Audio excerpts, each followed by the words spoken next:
ചട്ടി വെച്ചിട്ട് ചട്ടി ചൂടായതും 1 സ്പൂൺ കുരുമുളക് ഇടുക, 1/4 സ്പൂൺ ഉലുവ ഇടുക, 1 സ്പൂൺ പച്ചരി ഇടുക.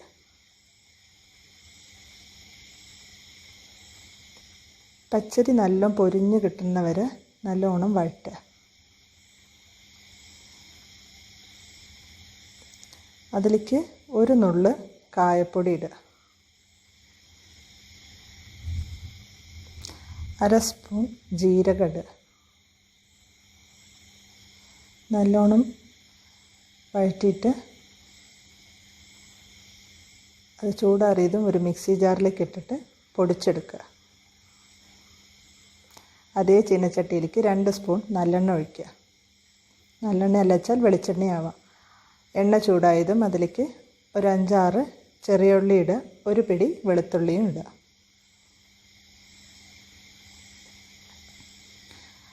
അതിലേക്ക് ഒരു 1/2 സ്പൂൺ ഉഴുന്നിടുക, 1/4 സ്പൂൺ ജീരകം, 1 സ്പൂൺ കുരുമുളക്, 1/2 സ്പൂൺ മല്ലി, 1 തണ്ട് കറിവേപ്പില. ഇതെല്ലാം നല്ലോണം വഴറ്റുക. ഉള്ളിയും മല്ലിയും എല്ലാം നല്ലോണം വഴണ്ട് വാസന വരുന്നവരെ വഴറ്റുക.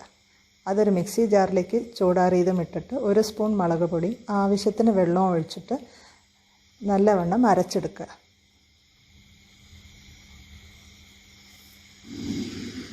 അതേ ചീനച്ചട്ടിയിൽ 2 സ്പൂണും കൂടി നല്ലെണ്ണ ഒഴിക്കുക.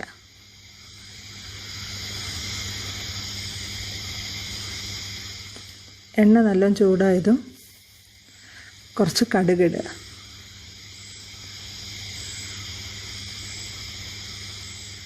കടുക് പൊട്ടിയതും 1/2 സ്പൂൺ ജീരകം ഇടുക, 1/4 സ്പൂൺ ഉലുവ,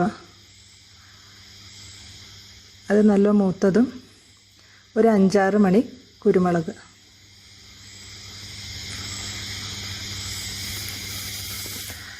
പിന്നെ കട്ട് ചെയ്ത് വെച്ച ചെറിയ ഉള്ളി ഇടുക.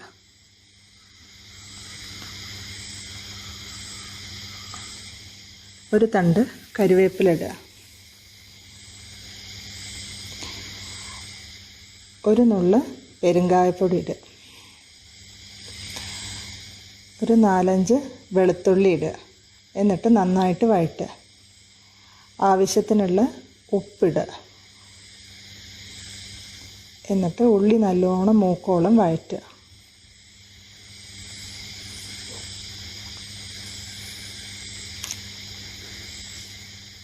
ഇതിലേക്ക് 1/2 സ്പൂൺ മഞ്ഞൾപ്പൊടി ഇടുക,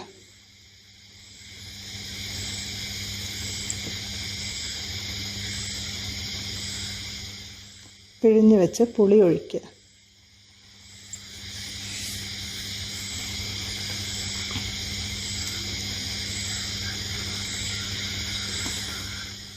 നമ്മൾ അരിയൊക്കെ വറുത്ത് അരച്ച് വെച്ച് ആ മിക്സ് ഒഴിക്കുക. ആവശ്യത്തിന് വെള്ളവും ചേർത്തിട്ട് ഒന്നും കൂടി ഒഴിച്ചിട്ട് അത് നല്ലോണം തിളയ്ക്കാൻ വിടുക.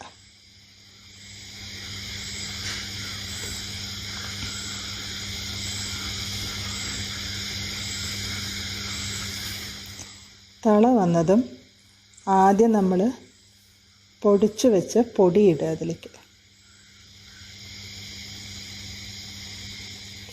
എന്നിട്ട് നല്ലവണ്ണം മിക്സ് ചെയ്യുക.